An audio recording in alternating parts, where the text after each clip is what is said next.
Hi, Bella. You want to be on the video too? What you doing? You just hanging out?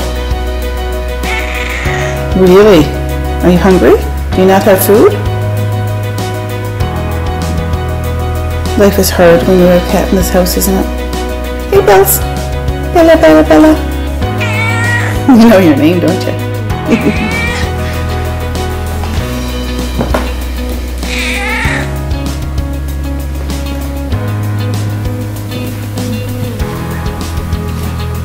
Hello everybody, and welcome to my 4 Boys and an NL Girl podcast. My name is Patty. I'm coming to you from the extreme east coast of Canada in the province of Newfoundland and Labrador, where I live with my husband, my 3 beautiful boys who are growing like weeds, our 2 cats, and our rescue beagle Blue. Blue is currently over on his bed sleeping, which is unusual. He's usually up next to me when I'm trying to do a video, but we'll leave him there for now. I showed a little bit of video at the front of Miss Bella, who wanted to get in on the video because that's just the kind of cat she is. She likes to be on videos. She likes to make her point heard, like most cats. So I felt this morning I didn't have a whole lot to talk about, but I did want to get a video out. I'm trying this to be more organized this year and to establish some habits and some patterns that make me happy and bring my, I guess, all parts of my life together, and doing regular videos is one of those things. So although I've said in the past I'm not going to give myself any pressure about getting videos out, I am pleased to be doing the 3rd one in 3 weeks. So that makes me happy. You might be seeing Bella again. She's coming. So I didn't mention it is Friday, the first Friday in March. I'm saying it like that because I can't remember the date. I think it's the, let's see, 3rd, 4th, 5th, I know it's the 7th, 6th, 8th. So I should know because I actually was working outside the home this week. I started my new job. I'm not going to give you a whole lot of details as to where I'm working because that's kind of private.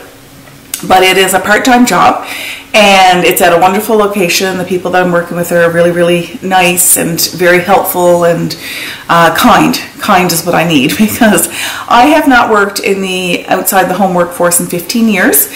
I was in school doing interior design before I got pregnant with our first son, and he is now 12, and I have been home since he was born. So this transition to working 22 hours a week is huge. So this was the first week. I am exhausted. I mentioned to my husband, so I'm sorry, I'm a bit of a wreck this morning. I mentioned to my husband, he said, asked me what I was going to do today, and I said, I'm going to sleep. Like, that's my goal for the day, is I'm going to sleep. And in fact, I'm not going to sleep all day. I have a bunch of errands to run. I've got to get Blue. He's still coughing. He needs to get to a vet appointment at 10:40. I need to pick up a very belated Christmas gift for my husband. It's something we had ordered him, myself and the boys had ordered him a cast iron frying pan for Christmas.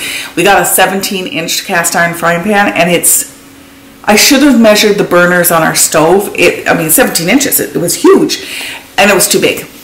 So I returned that, or exchanged, whatever, for a much smaller pan at 12 inches. So that has arrived, and I need to pick that up today. And, you know, other extraneous errands I need to run this morning. Friend is coming over this afternoon for a visit, and I'm really looking forward to that.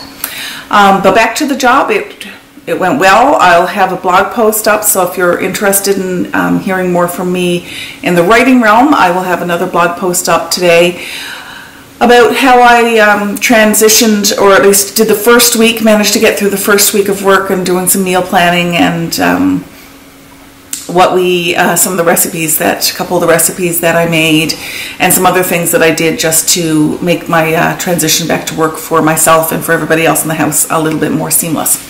That doesn't mean it was perfect. The house is still a hot mess.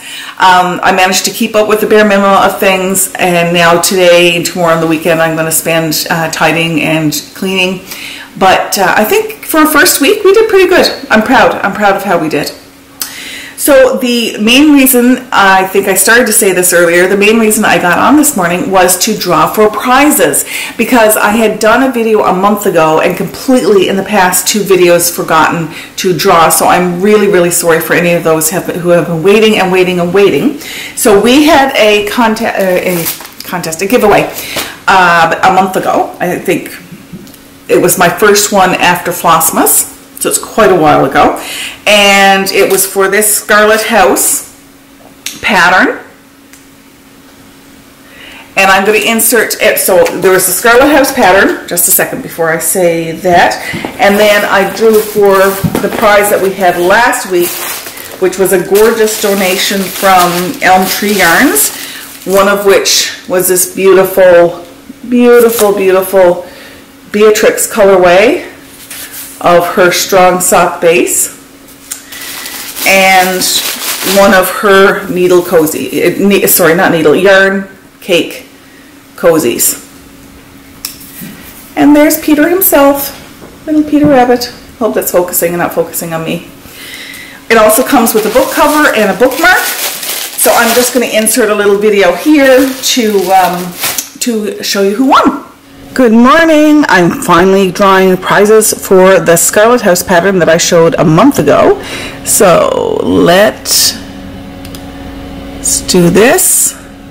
And then let's do this. I love this part. I love all those names going everywhere. Maurice Dubois. There you go. You're the winner of the Scarlet House chart. Contact me on the email address below and I will get that chart off to you. Thanks so much for participating.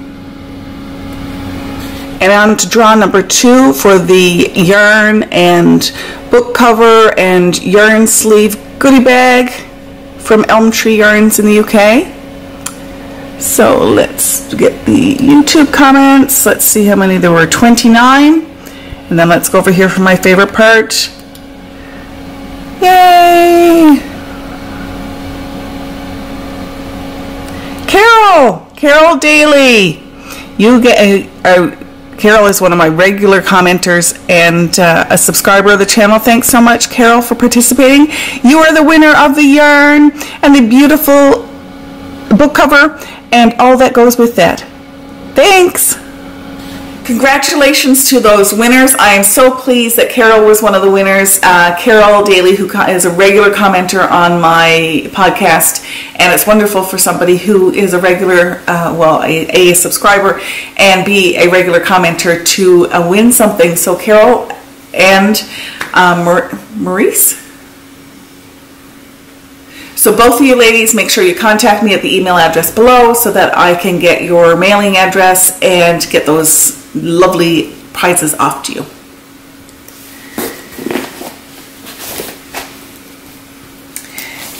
One of the other things I wanted to show you this morning was I had showed you last week this finish that I had, this little Beach Life, which is the Cotton and Twine 2018 subscription box pattern. Not sure if I'm holding that straight or not, hopefully. I wanted to show you that I have finished the back. So I used some wool felt that I had, and then I did a blanket stitch. Not the neatest blanket stitch I've ever done in my life, but anyway, some blanket stitch around the edge. So there's, apart from the double-sided tape along the ribbon on the edge here, there is no glue or anything in this piece. Everything is stitched. So if I wanted to, I could still take it apart and frame it in a frame if I wanted, or did another finish. So yeah, that's how it turned out. So I'm pleased with that. As my first hoop finish, I think it turned out really well. Cute. That'll be great. It's nice to have a pattern for the summer to put out. I don't have a whole lot of seasonal cross stitch. A lot of the cross stitches that I finish are for a needle pulling thread magazine, or for designs that are for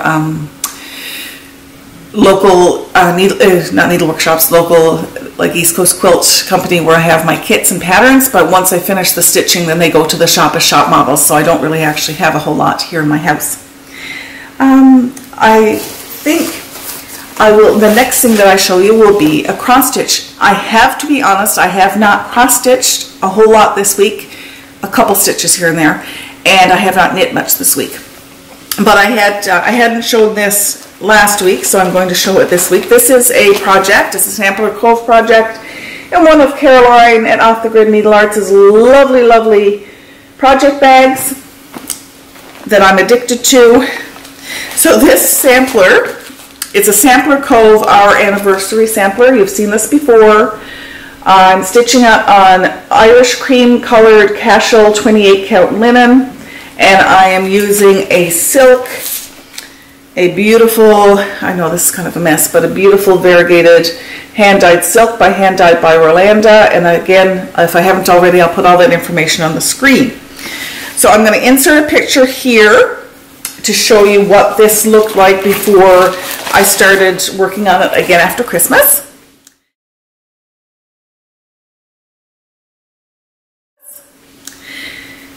And this is where I am now. And I'm loving this. I do have a mistake over here, but I managed to get a little bit more done. So this along here I finished this week, and I've started on this little motif down here. So very happy with that. I'm loving the colors in this. I think it's just stunning. It's going to be, it's beautiful. The silk is beautiful to work with. The linen is beautiful to work with. It's just, yeah, I am really enjoying that project. You may have noticed a little bit of a theme this year. So I have mentioned before that I'm trying to get more organized and sort things out. And one of the things that I have seemed to be drawn to doing is finishing projects, which is amazing because I am not the best finisher in the world. Not that when I have something that's completed, I like to finish it in terms of cross-stitch project, but I'm not great at getting to the finish line in general. So what I did this week is I pulled out a project that I wanted to get finished this week or over the next couple weeks that I have not worked on in a while. It is from the Zumagurumi 7 book. You have seen this project before if you were watching in the fall. I was encouraged to get this book from Allie from the A Little Drops of Wonderful podcast, and I'll put Allie's information on the screen if you want to go over and check her out, because Allie is awesome. A wonderful crocheter and knitter, and generally an all-around sweet person. And let's see if I can get a picture of, I think his name is Scraps. Scraps the seagull in the book, but I call him Salty. Hopefully this is going to show. This is what he's going to look like when he's finished. Right there. Now I only have his body and beak and eyes in right now. I need to do his wings and his feet and his tail, and I think, does he have something? Yes, and he has a little tuft on the top of his head, so I need to get all those done. But for now, I thought I would reintroduce him to the videos and show you what he's looking like. So this is Salty. This is his body. He sits quite nicely in my hand. There he is. He is so, so cute. I'm in love with him. One of my sons has already claimed him, but there might be a fight, so he may have to become a group seagull.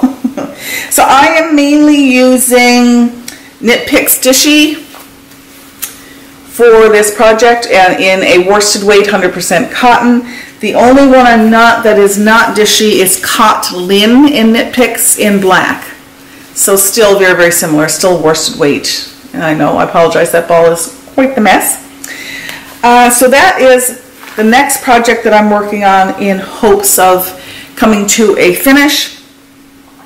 Yeah, I'm enjoying this year looking at getting some finishes. I'm not trying to set too many extraneous goals other than the larger goal of getting more organized and focused, but I have found that with my knitting, I'm still working on my blanket, but I didn't work on it, my habitation throw, but I haven't worked on it this week, so I'm not showing it to you. But when I knit, that's what I'm drawn to. I want to get it finished. When I finished Natasha, who actually is over there if you can't see her, I need to get that in the mail. When I finished her, I wanted to then pick out something else that I could get finished fairly quickly, like similar to this beach life pattern. I wanted something that I could get, I guess, finish and get completed and out of the whip pile, because I probably have 75 whips. I don't think I'm exaggerating. I have a lot of whips. Oh, here's another Evertote bag. This is one of the wedge totes by Evertote. This was actually the Christmas kit from last year, I think. Not this past Christmas, but the Christmas before that. So the Christmas of 2018, I believe. Don't quote me, I may have that wrong. But this is, yeah, this is, and you can see, like, I've got 5 Dishy balls in here, and they fit fine. Look at the cute little, I don't know if you can see it, but the nice decorative stitch along the edge there. Really nice. Okay, I made a list today. So I've done that. I've done that. I've done that. I've done that. There's only one thing I wanted to talk to you about today. So I made an order. Lovely Julie at Sweet Sparrow Yarns is leaving New York City and moving to the country. I think still in New York State, but I could have that wrong. And she is opening up her own studio in the country, and I'm very, very happy for her, because it's huge. It's huge to be able to do, you know, find the love of what you want to do, or be in love with what you work at and are employed by, and you know, a dream that she had to create these. She's a wonderful, wonderful yarn dyer, and then to actually do that for a living is fantastic. So she had a sale on, and what I did was she has a mystery skein, and remember as a kid, I don't know if you had them, but we used to have these little 25-cent loot bags or paper bags, and you never knew what was in them. They just cost $0.25, and 95% of the thrill of these little loot bags was what was the thrill of opening up and anticipation. It wasn't actually what was in it, it was the anticipation. So with Julie's shop, which is called Sweet Sparrow Yarns, I ordered some mystery skeins. So I had no idea what was coming, and she popped these in the mail for me, and you're gonna die because these are so pretty. These are her candy cane forest-ish colorway, and you see that sparkle? Fantabulous. Just gorgeous. So this is on her magpie base, which is merino, nylon, and stellina, and it's a gold stellina, and 438 yards, and of course it's finger and weight. But aren't these just beautiful? They are so pretty. So I could go Christmassy with these, but I'm kind of thinking if I have a skein of pink or deep pink or red, maybe not quite red, but I am going to hopefully make a two-colored but larger shawl. That's my plan with these. So thank you, Julie. These are absolutely beautiful. I'm in love. I think I hit the jackpot with the surprise mystery skeins. I love them. That's all for me this morning. It is 20 to 10. In an hour, I have an appointment at the vet, as I mentioned, with Blue, and I need to get out the door and drop by another place before we get to that vet appointment. So thank you so much for checking in. Thank you so much for watching, and I hope to have a little bit more cross-stitch and knitting content for you next week. I work part-time, but I am working next week. So for me, that's almost like, the concept is like I'm working full-time, but I am working all next week, and I am hoping to fit in some crafty goodness in between. I am soon going to start. I have some designs. I'm lucky enough to have been asked to design some cross-stitch kits for the Twillingate Museum in Twillingate, Newfoundland and Labrador. If I get a chance, I'll somehow figure out how to put that on the map on your screen. Anyway, I have been asked to design some, they have a come home year this year in Twillingate, and they've asked me to do some designs for their museum. So I have been working on that, and so perhaps I'll do a little bit of progress on how that is going. I also have, though it's not here yet, I have ordered a couple of things to start a full coverage piece that I hope to be working on soon. And I will get more into that next week. But one thing I will tell you, because I know that there are some people that are interested in following my journey of full coverage pieces, I have ordered some gridded 14 count fabric from 123 Stitch, because I couldn't source any in Canada. That doesn't mean there isn't any, but I couldn't source any. I have ordered a an embroidery floss organizer from Amazon to help me organize my flosses for that full cover piece. This one is not a Haid. I said that I was going to start a full coverage Haid this year, but that is still my intent. But I did receive Strawberry Thief in the mail, and I can't remember if I showed that to you or not, but if I haven't, I will show you next week.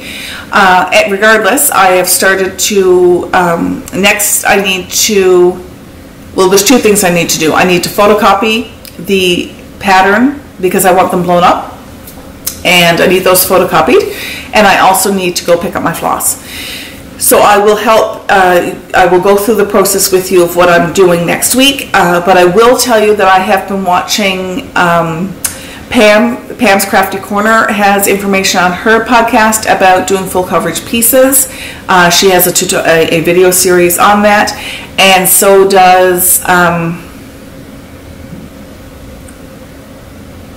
Teresa at the Little Stitcher, who's from the UK. She has a video series as well, and that's the one I've also been watching. And hers is very detailed. Not that Pam's isn't, it is. Teresa, it really brings it down for somebody who's so I'm beginner cross stitcher doing stitching. So I found that really helpful. Though I'm not a beginner cross stitcher, I am definitely a beginner to full coverage, and she has a lot of great tips and hints and things that she likes, and gives you a lot of options, or a lot of suggestions for options for you to decide what you're interested in doing. So hopefully I've put that information at the bottom of the screen, so that if you're interested in full coverage pieces in 2020, you can join me and also have a look at gaining some knowledge, some education around full coverage pieces. So have a wonderful weekend. Wonderful week ahead, and I hope you find some time for some crafty goodness over the next few days. Take care. Bye. Hi, I'm back. I meant to do a project. I was going to have another giveaway this week. It's just a small one. It's a Lizzie Kate snippet, a spring ABC, which I thought was prudent at this time of year. It's a little carrot with some little with a little sampler style alphabet. So if you're interested in that, just write something about spring in the comments. We're not going to see spring here for months. We're getting another snowstorm of 30 to 35 centimeters this weekend, and so there's not a whole lot of spring in our future, but the clocks do change this weekend, I'm pretty sure, and it's kind of nice to imagine spring. So like I said, if you're interested, don't say giveaway, be above the age of 18, and just mention spring in your comments. Thank you so much for your involvement in my channel. I really love reading your comments, each and every one of them. Even if I don't get a chance to respond every time, I read each and every one of them, and I appreciate them so much. I love having an actual conversation with you. Take care. Bye.